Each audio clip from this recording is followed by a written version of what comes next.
नमस्कार दोस्तों, स्वागत है आपका मेरे YouTube चैनल जीकेएस क्लासेस में। दोस्तों मैं लेके आऊँ आज आपके लिए ज्वालामुखी। क्या? ज्वालामुखी या फिर कह सकते हो आप वोल्कानो। ठीक है, तो हम बात करेंगे वोल्कानो या ज्वालामुखी की। तो देखिए, ज्वालामुखी कहते किसे, होता क्या है और क्यों होता है। तो देखिए, ज्वालामुखी एक ऐसी सतह है जहां गर्म पदार्थ जैसे लावा, मैग्मा, गैस और राख बाहर निकलते हैं, इसलिए इसे ज्वालामुखी कहते हैं। इसके द्वारा निकला लावा और इसके आसपास के पदार्थ काफ़ी गर्म होते हैं। ठीक है, जो चीज़ इससे निकलेगी वो बहुत ज़्यादा हीट होती है। सबसे पहले हम बात करेंगे मैग्मा की। तो देखिए, मैग्मा पृथ्वी के अंदर पदार्थों और चट्टानों के द्वारा पिघला हुआ तरल पदार्थ ही मैग्मा कहलाता है। तो मैंने आपको बताया, पृथ्वी के अंदर पदार्थों और चट्टानों के द्वारा पिघला हुआ तरल पदार्थ ही मैग्मा कहलाता है। कहने का मतलब है पिघलकर वो बहता है, ठीक है, और वो बहने के बाद राख बन जाता है। अच्छा, आगे बात करेंगे। देखिए, यहाँ पर लावा दिख रहा होगा आपको। क्या? लावा। तो गौर कीजिएगा, ये लिखा हुआ है लावा। ज्वालामुखी विस्फोट के बाद बाहर निकले मैग्मा को ही लावा का रूप माना जाता है। ठीक है, किसको? मैग्मा को ही लावा का रूप माना जाता है। तो ज्वालामुखी के विस्फोट के समय जो पदार्थ बाहर निकलता है, कहने का मतलब पदार्थ क्या, राख टाइप की निकलती है। आपने महसूस किया होगा थोड़ा सा, अगर पास से नहीं देखा होगा तो मूवीज वगैरह में देखा होगा आपने, तो राख की तरह वो निकलता है। आइए दोस्तों, थोड़ा सा आगे बताता हूं मैं आपको। देखिए, ये आपके पास एक चित्र बना हुआ है। इस चित्र में गौर करना है आपको। यहां पर देखिए, दिख रहा होगा आपको, ये जो ऐसे भाग ऊपर को गया हुआ है, ये ऐसे, ये तो धुआं दिख रहा है आपको। ठीक है, धुआं टाइप का, बिल्कुल काले बादल की तरह ये समझ लो कि छा जाता है आसमान में। अजीब सा लगता है वो दृश्य, भयानक सा कि क्या हो गया। उसके बाद लावा की बात करें तो ये देखो, जो लावा है इसमें थोड़ी थोड़ी सी बूंदे टाइप की दिख रही हैं आपको। ये राख है, जो ऐसे ऐसे है ना, ये थोड़ा सा राख की तरह है, तो इसे लावा बोलते हैं। ठीक है, और उसके बाद क्रेटर क्या होता है, तो क्रेटर ज्वालामुखी के मुंह को बोलते हैं। किसको? ज्वालामुखी के मुख को क्या बोलते हैं? क्रेटर बोलते हैं। सिंडर क्या होता है भाई? सिंडर गौर कीजिए, जो इसका कीप नुमा आकृति होती है ना, जो ऐसे होता है ना ये, तो यही सिंडर कहलाता है। ठीक है, तो कीप नुमा आकृति ही सिंडर कहलाती है। तो आशा करता हूं ये चीज आपकी समझ में आ गई होगी। तो दोस्तों गौर कर लीजिए आगे जल्दी से। देखिए, एक्चुअली रीजन क्या है, ज्वालामुखी उद्गार के रीजन क्या है, क्यों ज्वालामुखी उद्गार होता है, क्यों पहाड़ शांत नहीं रहते, क्यों ज्वालामुखी शांत नहीं रहते। तो देखिए, प्लेटों के आपस में टकराने से, एक बात और ध्यान रखना, प्लेटों के आपस में चाहे टकराने से कह दो और चाहे प्लेटों के आपस में दूर हो जाने से भी ज्वालामुखी का उद्गार हो सकता है, उसका कारण बन सकता है। ठीक है, आगे अगर मैं बात करूं, कमजोर भूपटल के कारण, कहने का मतलब है जहां भूमि कमजोर पड़ जाती है या पहाड़ पर्वत कमजोर पड़ जाते हैं तो ऐसा हो जाता है। भूगर्भ में अत्यधिक तापमान के कारण, तो भूगर्भ का तापमान जब ज्यादा हो जाता है तो भी ऐसी कंडीशन आ जाती है कि मैग्मा बाहर निकलने लगता है, लावा बाहर निकलने लगता है। तो ये बात ध्यान रखनी है दोस्तों, आगे चर्चा करेंगे ज्वालामुखी के प्रकार। तो टाइप्स ऑफ वोल्कानो, तो बात करेंगे टाइप्स ऑफ वोल्कानो की। तो यहां देखिए, जो ज्वालामुखी होते हैं दोस्तों वो होते हैं 3 प्रकार के। ठीक है फ्रेंड्स, कितने प्रकार के होते हैं? 3 प्रकार के। देखिए पहला होता है सक्रिय, दूसरा होता है प्रसुप्त, सुसुप्त या फिर निद्रित। इसके देखिए कई नाम हो सकते हैं, सक्रिय ज्वालामुखी या जागृत ज्वालामुखी। ठीक है, प्रसुप्त, सुसुप्त ज्वालामुखी या फिर निद्रित ज्वालामुखी। दूसरा देखिए, तीसरा देखिए, तो इसे कहते हैं मृत ज्वालामुखी या फिर आप कह सकते हो शांत ज्वालामुखी। ठीक है, इसे शांत भी आप कह सकते हो, ये बात आपको ध्यान रखनी है। ठीक है, तो आप चाहो तो मृत कह दो और चाहो तो शांत कह दो। इंग्लिश की बात करूं तो पहले को कहा जाता है एक्टिव वोल्केनो। ठीक है, क्या? Active volcano. उसके बाद दूसरे की बात करेंगे डोरमेंट, और तीसरा जो होता है एक्सटिंक्ट। ठीक है, तो ऐसे करके आपके 3 प्रकार के ज्वालामुखी होते हैं, जिसमें इंपॉर्टेंट है ये ध्यान रखना, सक्रिय ज्वालामुखी, प्रसुप्त ज्वालामुखी और मृत ज्वालामुखी। ये 3 जो है एग्जाम में अक्सर इनके नाम आते हैं, बाकी तो वो पूछ सकता है। ठीक है, देखिए सबसे पहले हम बात करें सक्रिय ज्वालामुखी होता क्या है। ठीक है, तो सक्रिय ज्वालामुखी आप देख लीजिए, सक्रिय जागृत ज्वालामुखी। तो देखिएगा यहां पर जिक्र करते हैं, ऐसे ज्वालामुखी जिनके मुख से सदैव धूल, धुआं, वाष्प, गैसें, राख, चट्टान खंड, लावा आदि पदार्थ बाहर निकलते रहते हैं, सक्रिय ज्वालामुखी कहलाते हैं। वर्तमान में इनकी संख्या 500 से अधिक है। वर्तमान में इनकी संख्या 500 से अधिक है, ये बात आपको ध्यान रखनी है। तो एक बात बताई मैंने आपको, सक्रिय ज्वालामुखी उन्हें कहते हैं जो हमेशा मतलब प्रवाह होते रहते हैं, हमेशा पता चले एक दिन में 12 बार हुआ। ठीक है, 1 घंटे में 1 बार हो रहा है, तो ये समझ लेना कि वो आप सक्रिय ज्वालामुखी है। आगे देखिए, आइए देख लेते हैं जरा कौन कौन से ज्वालामुखी हैं जो हमेशा फटते रहते हैं भाई। तो गौर करेंगे, यहाँ पर दिख रहा होगा आपको किलायू। कौन सा? किलायू, जो आपका हवाई द्वीप अमेरिका में है। ठीक है, विश्व का सबसे सक्रिय ज्वालामुखी है, यहाँ पर गौर करना है आपको। ठीक है, क्वेश्चन पूछता है विश्व का सबसे सक्रिय ज्वालामुखी कौन सा है, तो किलायू है। कहाँ है? तो हवाई द्वीप अमेरिका में है। ठीक है, हवाई द्वीप दोस्तों पूछा जा चुका क्वेश्चन, तो इसलिए सिर्फ अमेरिका ही मत याद रखना, हवाई द्वीप भी याद रखना। कोटोपैक्सी की बात करें तो इक्वाडोर में है, विश्व में सबसे ऊंचा ज्वालामुखी पर्वत है। ठीक है, ओजोस डेल सलाडो, ये आपका एंडीज अर्जेंटीना चिली बॉर्डर पर है। ठीक है, स्ट्राम्बोली, देखिए स्ट्राम्बोली को भूमध्य सागर का प्रकाश स्तंभ कहते हैं। ठीक है, क्या कहते हैं?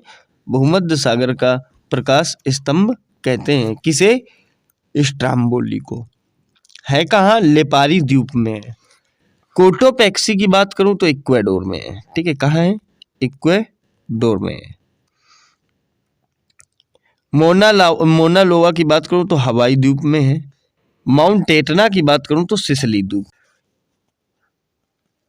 आगे देखते हैं दोस्तों, अगला है प्रसुप्त ज्वालामुखी। ठीक है, तो बात करेंगे अब हम प्रसुप्त ज्वालामुखी की। तो यहाँ गौर करना है आपको, ऐसे ज्वालामुखी जिनमें निकट अतीत में उद्गार नहीं हुआ लेकिन जिसमें कभी भी उद्गार हो सकता है, प्रसुप्त ज्वालामुखी की संज्ञा से जाने जाते हैं। एक बात गौर करिए, बिल्कुल आम भाषा में समझिए भाई, अभी तक हुआ तो नहीं है, कहने का मतलब अभी तक नहीं फटा, कभी भी फट सकता है। ठीक है, ये बात आप ध्यान रखेंगे। सही है, तो जैसे बात करेंगे विसुवियस, जो है आपका इटली में। ठीक है, विसुवियस इटली में बहुत इंपॉर्टेंट है। फ्यूजियामा, ये आपका जापान में है। क्राकाटाओ, ये आपका इंडोनेशिया में। कहीं कहीं टोवा भी लिखा हुआ है, तो ध्यान रखेंगे, गड़बड़ मत करना। सही है, यही है। तो देखिए, प्रसुप्त ज्वालामुखी कौन से होते हैं? जिनमें अभी तक उद्गार नहीं हुआ लेकिन कभी भी हो सकता है। मेन है जो विसुवियस है, फ्यूजियामा है, क्राकाटोआ है। बहुत इंपॉर्टेंट एग्जाम में भारी मात्रा में पूछे जाते हैं। आगे देखिए दोस्तों, अगला है आपका शांत या मृत ज्वालामुखी। तो बात करेंगे शांत या मृत ज्वालामुखी की। तो गौर कीजिए, वे ज्वालामुखी जिनमें काफी समय से उद्गार नहीं हुआ, ठीक है, और ना ही भविष्य में होने की संभावना है। तो एक बात गौर करनी है, वो क्या है कि इन्होंने ये बात कही है कि भाई ऐसा है कि वे ज्वालामुखी जिनमें काफी समय से उद्गार नहीं हुआ, कहने का मतलब ना तो हुआ है और ना होगा, बिल्कुल मामला ठंडा पड़ा रहेगा ऐसे ही, ठीक है। इनका नाम मात्र का नाम दिया गया कि भाई ज्वालामुखी है, नाम ही उसका मृत ज्वालामुखी, कहने का मतलब है मर चुके हैं वो। हो सकता है किसी जमाने में जिंदा हो, तो ये बात ध्यान रखनी है आपको। अब देखिए, पहला कोह सुल्तान एवं देवबंद, ठीक है, कोह सुल्तान एवं देवबंद कहाँ स्थित है? तो ईरान में स्थित है, ठीक है। किलिमंजारो बहुत पूछा जाता है दोस्तों, तंजानिया में, अफ्रीका के सबसे ऊंची चोटी में, ठीक है। चिम्बराजो इक्वाडोर में है, विश्व का सबसे ऊंचा मृत ज्वालामुखी, ठीक है। तो क्वेश्चन अगर पूछता है विश्व का सबसे ऊंचा मृत ज्वालामुखी कहाँ है, तो इक्वाडोर में कौन सा? चिम्बराजो, ठीक है। एकांकागुआ एंडीज पर्वत श्रेणी पर। आगे देखिए दोस्तों, तो शांत याद रखना दोस्तों, किलिमंजारो हो गया, चिम्बराजो हो गया, एकांकागुआ हो गया, ठीक है। आगे देखिए,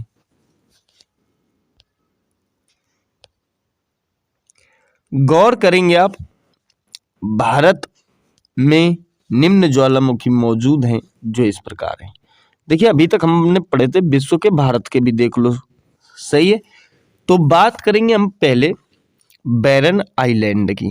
किसकी बात करेंगे? बैरन आइलैंड की। सक्रिय ज्वालामुखी है, अंडमान निकोबार द्वीप समूह में स्थित है, ठीक है।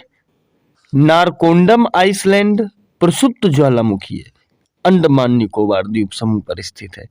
तो दोस्तों दोनों है, और दोनों एग्जाम में बहुत भारी मात्रा में पूछे गए, ये बात मैं आपको बता दूं। नीचे वाले इंपॉर्टेंट नहीं है, ऊपर वाले तो बहुत ज्यादा इंपॉर्टेंट है। देखिए आगे, डेक्कन ट्रैप महाराष्ट्र में स्थित है। कहाँ स्थित है? तो महाराष्ट्र में स्थित है। बारातंग, बरातंग, कहीं बारातंग कहीं बरातंग लिखा होता है, ठीक है। ये आपका अंडमान आइलैंड में, ठीक है। धिनोधर हिल, धिनोधर पहाड़ी, गुजरात, ठीक है। क्या? गुजरात। आगे देख लीजिए, धिनोधर के बाद यहां देखिए लिखा हुआ है धोसी हिल, तो ये आपकी हरियाणा में। तोशाम हिल, ये आपका हरियाणा में। तो ये ध्यान रखना, मैंने आपको बताए हैं कि दो आपको याद रखने, कौन कौन से? एक तो देखिए यहाँ पर है आपका बैरन आइलैंड, ठीक है, एक मिनट रुक जाइए दोस्तों, हाँ, बैरन आइलैंड, और दूसरा नारकोंडम आइलैंड, ठीक है, आइसलैंड। तो ये बात ध्यान रखना है आपको। आगे चलिए, देखिए यहाँ एक बात गौर करनी है आपको, यहाँ पर बताया गया है कि ऑस्ट्रेलिया एक ऐसा महाद्वीप है, ठीक है, या ऑस्ट्रेलिया महाद्वीप एक ऐसा महाद्वीप है जहां एक भी ज्वालामुखी नहीं है। भारत मतलब बहुत भारी मात्रा में क्वेश्चन पूछा जाता है कि वो महाद्वीप बताइए जिसमें एक भी ज्वालामुखी नहीं है, ठीक है दोस्तों।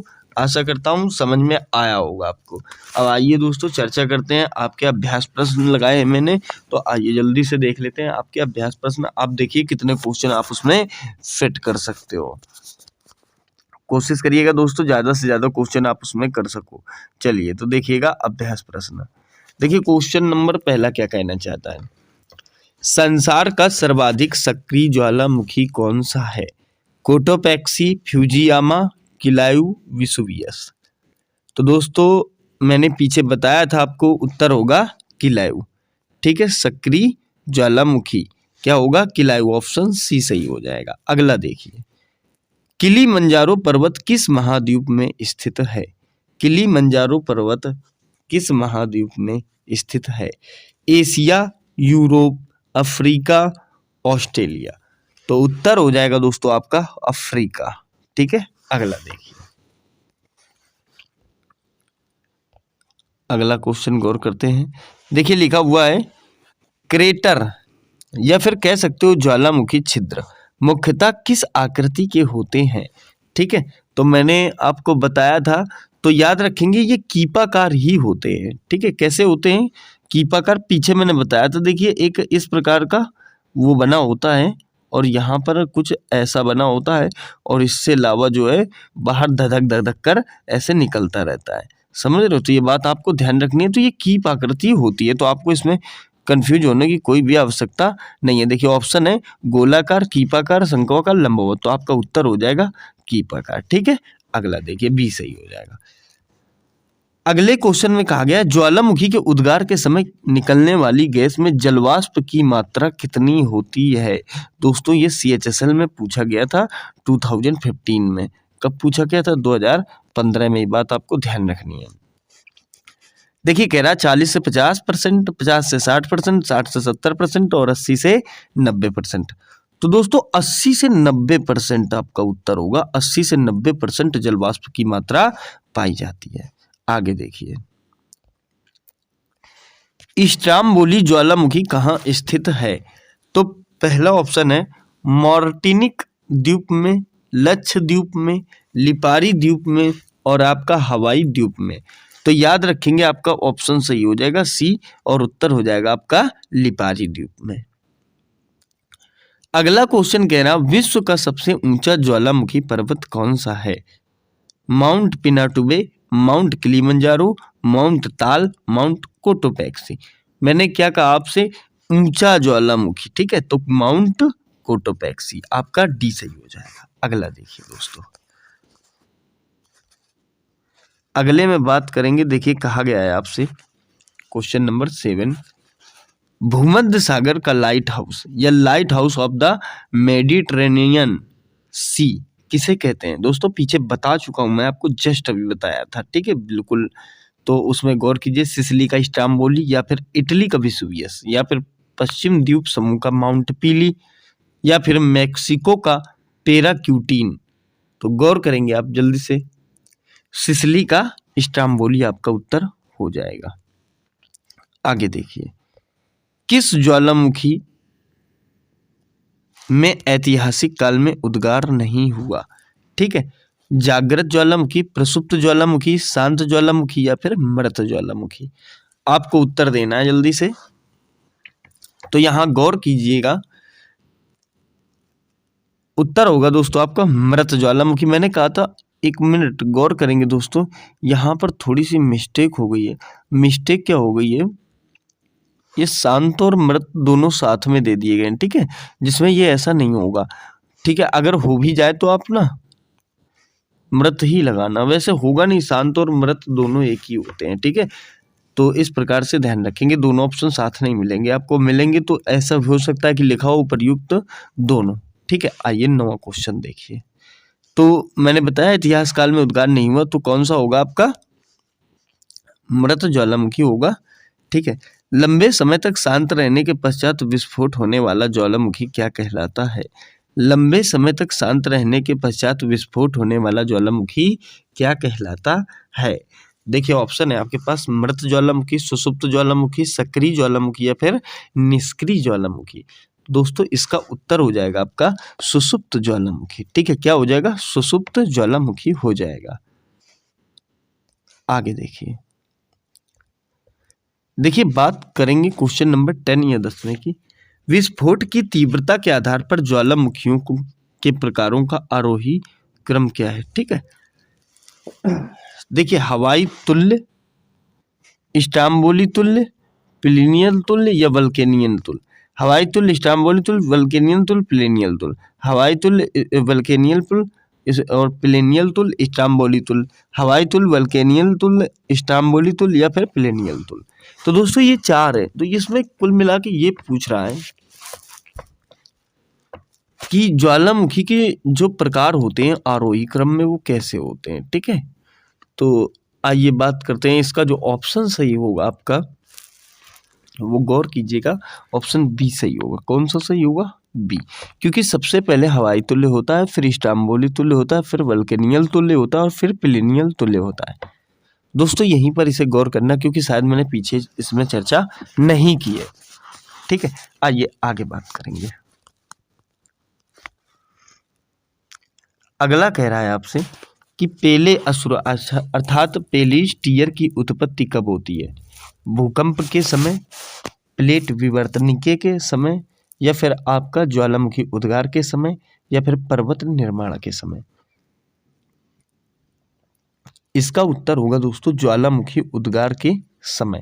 ये बात आप ध्यान रखेंगे। अगला देखिए, अगला कहा गया है आपसे ज्वालामुखी में जलवाष्प के अलावा मुख्य कौन सी गैसें होती हैं? ठीक है, नाइट्रोजन, ऑक्सीजन, हाइड्रोजन, ऑक्सीजन, या फिर कार्बन डाइऑक्साइड, हाइड्रोजन, नाइट्रोजन, या फिर sulphur dioxide, carbon dioxide, nitrogen.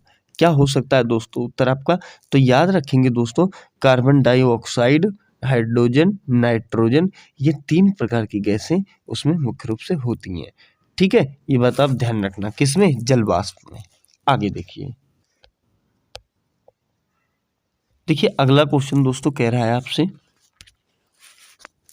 ज्वालामुखी उद्गार के फलस्वरूप प्राप्त लावा एवं धरातली चट्टानों के टुकड़ों को सम्मिलित रूप से क्या कहा जाता है? किसे? तो ज्वालामुखी उद्गार के फलस्वरूप प्राप्त लावा एवं धरातली चट्टानों के टुकड़ों को सम्मिलित रूप में क्या कहा जाता है? तो देखिएगा, पैरोक्लॉस्ट, ठीक है, या ब्रेसिया, या फिर लेपली, या फिर स्कोरिया। ये 4 ऑप्शन आपके सामने दिए गए हैं। तो याद रखेंगे दोस्तों, उत्तर सही हो जाएगा आपका पैरोक्लॉस्ट। तो पैरोक्लॉस्ट ही कहा जाता है। क्वेश्चन नंबर 14, या कह सकते हो अगला। तो क्वेश्चन नंबर 14 में देखिएगा, कहना चाहता है आपसे डाइक क्या है? ठीक है, डाइक किसे कहते हैं? डाइक का मतलब क्या होता है? तो दोस्तों यहाँ पर गौर करना है, डाइक किसे कहते हैं हम? ज्वालामुखी निर्मित बहिर्वर्ती स्थलाकृति। देखिए, ये कहना चाहता है कि जो ज्वालामुखी होते हैं, मान लो जैसे ये ज्वालामुखी है आपका, ठीक है, ऐसे ही होता है, ऐसे ही होता है, ठीक है, कीपानुमा। तो ये कह रहा है कि जो बाह्य स्थिति होती है इसे कहते हैं, बाह्य स्थिति जो होती है इसे कहते हैं, या जो आंतरिक स्थिति होती है इसे कहते हैं।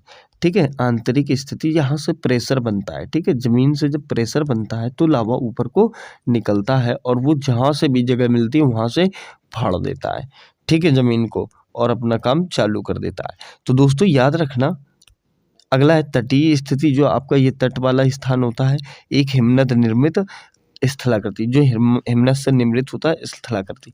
तो दोस्तों ये बात आप गौर कीजिएगा। यहाँ गौर करना क्या है आपको कि डाइक जो होता है दोस्तों, वो निर्मित आंतरिक स्थलाकृति वाला भाग होता है जो अंदर से निर्मित होता है। ठीक है, क्वेश्चन नंबर अगला देखिए, क्वेश्चन नंबर 15। कहने का मतलब है अग्निवलय किसे कहा जाता है? ठीक है, क्या? अग्निवलय किसे कहा जाता है? अटलांटिक परिमेखला, हिंद परिमेखला, प्रशांत परिमेखला, या फिर आर्कटिक परिमेखला। तो दोस्तों उत्तर जो होगा आपका प्रशांत परिमेखला होगा। क्या होगा? प्रशांत परिमेखला होगा। तो दोस्तों वीडियो आज का समाप्त होता है। मैं आशा करता हूँ आपकी समझ में आ गया होगा दोस्तों।